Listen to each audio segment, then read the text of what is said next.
The ice cracks, you plunge into black freezing water, and you have about 1 minute before your body stops listening. The lake you were walking across just became the ceiling above your head. Every second from here decides whether you climb out or stay under. You have roughly 60 seconds of useful muscle control. That's the clock. By the end of this, you'll know exactly what saves you here, and the one instinct that kills almost everyone who falls through. The first threat isn't drowning, it's the gasp. Cold water shock forces your lungs to inhale the moment you hit. And if your head is under, you inhale the lake. But the deadlier danger is still ahead, and it's quieter than you'd expect. Your heart rate spikes, your breath goes ragged, and the shoreline suddenly looks impossibly far. The water is close to freezing, and every inch of your skin is screaming at you. Your hands are already clumsy, you have less grip than you think. You kick once, and your boots feel like anchors dragging your legs straight down. The hole you fell through is the only exit, because new ice ahead of you won't hold. You need to find that hole fast, before the current under the sheet spins you around. Above you, the underside of the ice glows a pale, ghostly white. That glow is your map. Dark patches are thick ice. The bright patch is where you came in, sky finding you through the break. Turn toward the light, keep your face up, and let the first 30 seconds be about breathing, not swimming. Your body has to stop panicking before it can start saving you. Cold water shock peaks in the first minute, then eases. If you can ride out that minute without inhaling water, you buy yourself something priceless: time. Because here's the truth almost no one knows. You don't lose strength in seconds, you lose it slowly, in minutes. You actually have around 10 minutes of meaningful movement in your arms before the cold shuts them down. That window is everything. Most people waste it. They thrash, they scream, they claw at ice that keeps breaking under their own weight, and every breakage costs energy you cannot get back. The lake charges interest on panic. So you stop thrashing. You turn to face the edge you came from, the direction of your footprints, of thicker ice. You reach both arms flat onto the shelf, as far in as you can push them. You kick hard behind you horizontal, like you're trying to swim out of the hole, not climb out. Your body wants to go vertical. Vertical fails. Vertical breaks. More ice under you. Horizontal is the answer, because it spreads your weight across the sheet instead of driving it straight down. You kick, you slide, you inch your chest onto the ice like a seal hauling out of the sea. If your sleeves freeze to the surface, that's not bad news. That's grip you didn't have before. But here's where most people die. They pull free of the water, feel safe, and stand up. Standing puts all your weight on 2 small points, and the ice you just came through cannot take it. You don't stand, you roll. You roll away from the hole, sideways, spreading your weight flat across the whole sheet. You keep rolling until you're on ice you know is thick, ice you walked in on earlier. Only then do you crawl. Only much later, on shore, do you stand.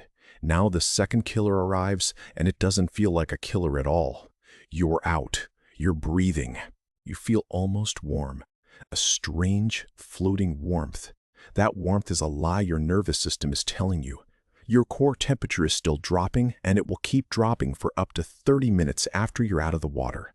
This is called afterdrop, and it's why people survive the fall itself but die later on the shore. Wet clothes pressed against wind pull heat out of your body faster than the lake ever did. You need shelter, dry layers, and a heat source in that order. Or a car, a cabin, a fire someone else already built. If help isn't minutes away, movement becomes medicine, not sprinting. Steady, deliberate walking toward warmth. But you don't strike down in the wind. You don't rub your skin hard. You don't drink alcohol to warm up. Alcohol dilates your blood vessels and dumps the last of your core heat straight into frozen skin. It feels like warmth. It is the opposite. What would you do here? Keep moving or stop and try to build a fire with numb hands? Tell me before you see the answer. The honest answer is keep moving if any warmth exists somewhere you can actually reach. Numb fingers can't strike a match. Numb fingers can't rip a zipper. Fine motor control is the first thing the cold takes from you. So while your hands still work, even a little, you use them. Phone, zipper, door handle. Not a fire from scratch. Now let's go back for a moment, because there's a version of this where you never come out at all. It's the version where you fall through alone, at night, on a lake nobody knows you're crossing. Rescue starts with somebody knowing where you are. A single text before you step onto the ice can be the whole difference. And if you're the one watching someone else fall through, the instinct to run out to them is the instinct that kills two people instead of one. You don't walk out. You reach, throw, or row. A branch, rope, sled, anything long. You stay on solid ground and pull them to you. Because rescuers who charge onto broken ice usually break it further and end up needing rescue themselves. Back in the water, the clock is still running, and there's one more thing worth knowing. If you truly cannot climb out, there's a last resort position. Arms forward on the ice, sleeves freezing in place. It anchors you with the surface. It won't save you forever, but it can keep your face above water long past the point your muscles quit on you. That's the ugly, quiet secret of cold water. The body gives up long before the mind does, which is why the people who live through this almost always share one trait. Not strength, not fitness, composure. They kept their head above the water for the first 10 seconds. They didn't inhale. They turned toward the light. They went horizontal. They rolled, then crawled, then stood.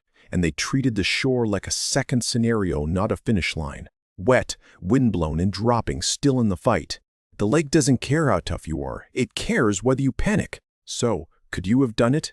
Could you have stayed still enough in water that cold to save your own life? If this one got under your skin, the scenario on surviving a night lost in a blizzard is even more brutal. Same cold, no water, and a much longer clock. Subscribe and turn on notifications. New survival scenarios drop every week, and the next one might be the one you actually need to know. Because ice doesn't warn you twice. It cracks once, and then it's your turn to answer. This is for entertainment and educational purposes only. A what-if scenario, not survival, medical, or safety advice. Never attempt anything shown here.